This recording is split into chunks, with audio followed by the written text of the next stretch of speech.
Bonjour et bienvenue dans notre nouvelle analyse. Alors, il existe une sorte de manuel de survie non écrit, forgé non pas dans les salles de classe, mais directement dans les tranchées du commerce mondial et des négociations de haut vol. Aujourd'hui, on décortique le parcours et la philosophie d'Arturo Elias Ayub.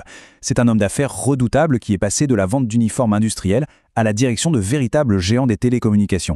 C'est du brut, sans aucun filtre, là où les chiffres froids rencontrent les valeurs humaines les plus profondes. Allez, on s'y plonge.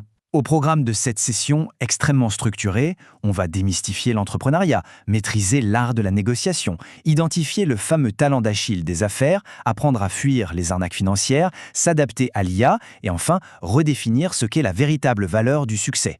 On attaque tout de suite avec notre premier grand pilier, les mythes et les réalités de l'entrepreneuriat.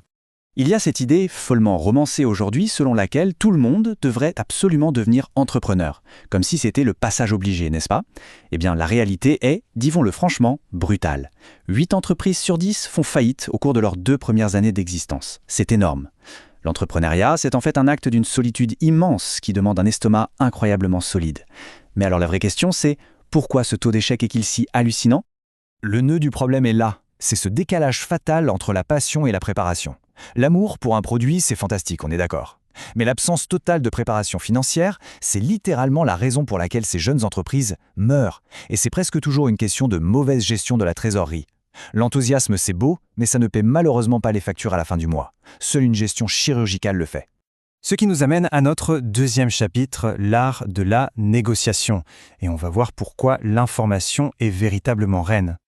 Qu'on achète un rouleau de tissu ou une multinationale des télécommunications, la base absolue de toute négociation reste exactement la même. C'est l'information. Cette citation est géniale parce qu'elle donne une vraie leçon d'humilité. Arturo Ezi avoue avoir laissé passer l'occasion en or d'investir dans Snapchat à ses tout débuts. Pourquoi? Parce que pour réussir, il faut comprendre les alternatives de l'autre partie. S'il y a 100 autres acheteurs potentiels dans la salle, il est évident que la dynamique de pouvoir change complètement de camp. C'est ça, le vrai levier.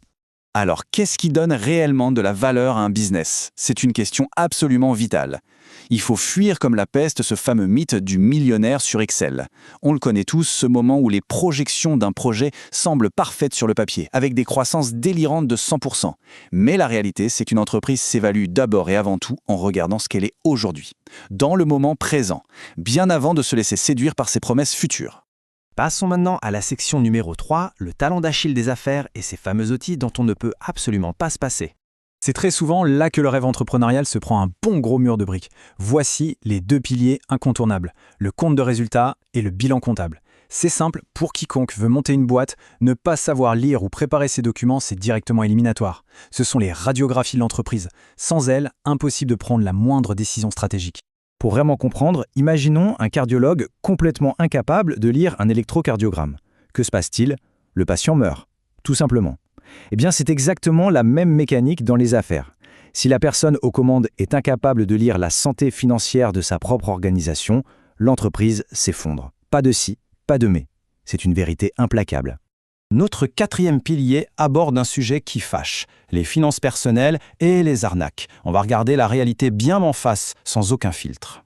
Aujourd'hui, on est littéralement bombardé de fausses promesses. Et il faut que ça soit clair, l'argent facile et rapide, ça n'existe pas. D'un côté, on voit pulluler ces offres complètement aberrantes qui garantissent du 4% par mois. Ce sont des systèmes pyramidaux qui vont finir par s'effondrer. De l'autre côté, on a la vraie vie, avec des investissements sûrs comme les obligations d'État qui tournent autour de 11% par an. La règle d'or est simple, plus le rendement promis crève le plafond, plus le risque de tout perdre est monumental. Il ne faut absolument pas tomber dans le panneau. Alors comment on gère ça au quotidien concrètement? La méthode d'Arturo est hyper directe. Étape 1, on met tout noir sur blanc et on trace le moindre revenu fixe. Étape 2, on détaille scrupuleusement toutes les dépenses fixes. Et étape 3, la plus importante, on s'engage fermement à épargner les 10 à 15% restants. Au final, un budget personnel, c'est tout simplement un compte de résultats appliqué à sa propre vie. Rien de plus, rien de moins. 5e pilier de notre analyse, l'intelligence artificielle et l'adaptation. Et comment faire face à cette nouvelle frontière technologique? Si on prend un peu de recul et qu'on regarde le grand tableau macroéconomique, l'humanité vient tout juste d'encaisser 3 révolutions monstrueuses. D'abord, Internet, qui a littéralement connecté la planète. Ensuite, les smartphones, qui ont glissé cette connexion directement dans nos poches. Et maintenant, boum, l'intelligence artificielle. C'est un changement de paradigme tellement énorme qu'il redessine complètement la structure du monde du travail. S'adapter n'est plus une option pour briller en société, c'est devenu une question de survie professionnelle. Et cela illustre brillamment où se situe l'avantage concurrentiel de demain. L'avenir appartient très clairement à ceux qui maîtrisent l'art du prompt, c'est-à-dire la capacité à poser les questions exactes à la machine. Mais le vrai coup de génie, c'est d'utiliser l'IA tous les jours dans sa propre niche, non seulement pour gagner du temps, mais surtout pour identifier ses propres faiblesses et ses angles morts. C'est un outil de lucidité incroyable. Et nous voici déjà à notre dernière section, la véritable valeur du succès, ou le sens profond de la richesse. Bon, on a beaucoup parlé de bilan financier, de technologie de pointe, mais il est grand temps de passer à une vision beaucoup plus philosophique. Les statistiques sont formelles. À partir d'un certain seuil, disons environ 120 000 pesos mexicains par mois, l'argent résout pratiquement tous les problèmes basiques du quotidien. Mais au-delà de ce chiffre, ça n'apporte plus qu'une augmentation infime de bonheur. Penser que l'accumulation d'argent est la source ultime de la joie est une illusion gigantesque. Alors, à quoi ça ressemble la vraie richesse au plus haut niveau du jeu? Eh bien, ça ressemble plutôt à ça. Construire et éduquer une famille unie en la gardant bien ancrée dans des valeurs d'humilité et de respect. Mais surtout, c'est utiliser ces ressources colossales pour créer un impact massif.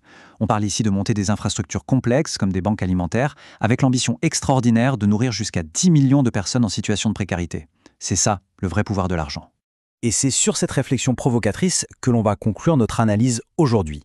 L'argent, l'intelligence artificielle, les tactiques de négociation, au final, tout ça, ce ne sont que de simples outils dans une boîte. Le véritable enjeu du guide pragmatique, c'est de se poser la question, est-ce qu'on passe notre temps à courir après une feuille de calcul parfaite, ou est-ce qu'on utilise ces outils pour bâtir un héritage solide, un héritage qui élève la société et qui nous survivra? La balle est dans notre camp.